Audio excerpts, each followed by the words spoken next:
जय सिया राम, राधे राधे। कैसे हो आप गाइस? आई होप आप सब अच्छे होंगे। तो आज की कथा है, भगवान राम की मृत्यु के समय हनुमान जी को नागलोक क्यों जाना पड़ा। जिस तरह दुनिया में आने वाला हर इंसान की मृत्यु निश्चित होती है, उसी तरह इंसान रूप में जन्म लेने वाले भगवान के अवतारों को भी इस धरती पर एक निश्चित समय था।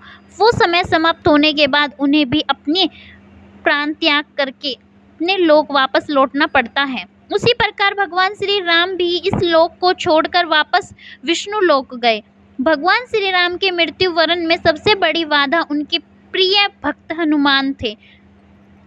भगवान श्री राम के मृत्यु वरण में सबसे बड़ी बाधा उनके प्रिय भक्त हनुमान थे, क्योंकि हनुमान के होते हुए यम की इतनी हिम्मत नहीं थी कि वो राम के पास पहुंच चुके। लेकिन स्वयं श्री राम से इसका हल निकला।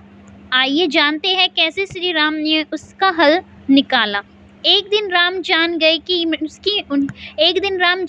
कि उनकी मृत्यु का समय हो गया था। जब वह जानते थे कि जो जन्म लेता है उसे मरना पड़ता है, उन्होंने कहा कि यम को मुझे तक आने दो। मेरे लिए वैकुंठ, मेरे स्वर्गिक धाम जाने का समय आ गया है। लेकिन मृत्यु के देवता यम अयोध्या में प्रवेश करने से डरते थे, क्योंकि उनको राम के परम भक्त और उनके महल के मुख्य प्रहरी हनुमान से भय लगता था। यम के प्रवेश के लिए हनुमान को हटाना जरूरी था, इसलिए राम ने अपनी अंगूठी को महल के फर्श के एक छेद में से गिरा दिया और हनुमान जी से इसे खोजकर लाने के लिए कहा। हनुमान ने स्वयं का स्वरूप छोटा करते हुए बिल्कुल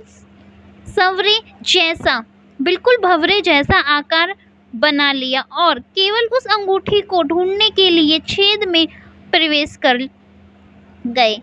वह छेद केवल छेद नहीं था, बल्कि एक सुरंग का रास्ता था जो सांपों के नगर नागलोक तक जाता था। हनुमान नागों के राजा वासुकी से मिले और अपने आने का कारण बताया। वासुकी हनुमान को नागलोक के माध्य में ले गए और जहां अंगूठियां का पहाड़ जैसा ढेर लगा हुआ था, वासुकी ने कहा, यहाँ आपको राम की अंगूठी अवश्य ही मिल जाएगी। हनुमान सोच में पड़ गए कि वो कैसे उसे ढूंढ पाएंगे, क्योंकि ये तो भूसे से सुई ढूंढने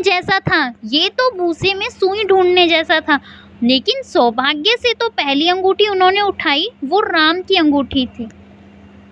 आश्चर्यजनक रूप से दूसरी भी अंगूठी जो उन्होंने उठाई वो भी राम की ही अंगूठी थी। वास्तव में वो सारी अंगूठी जो उस ढेर में थी वो सब एक ही जैसी थी। इसका क्या मतलब है?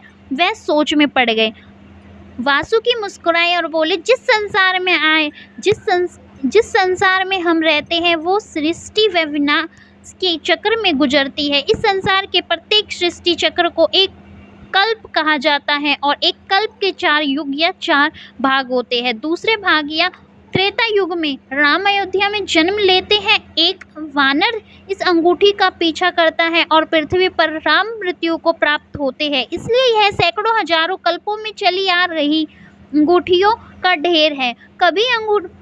सभी अंगूठियां वास्तविक है। अंगूठियां गिरती रही और उनका ढेर बड़ा होता रहा।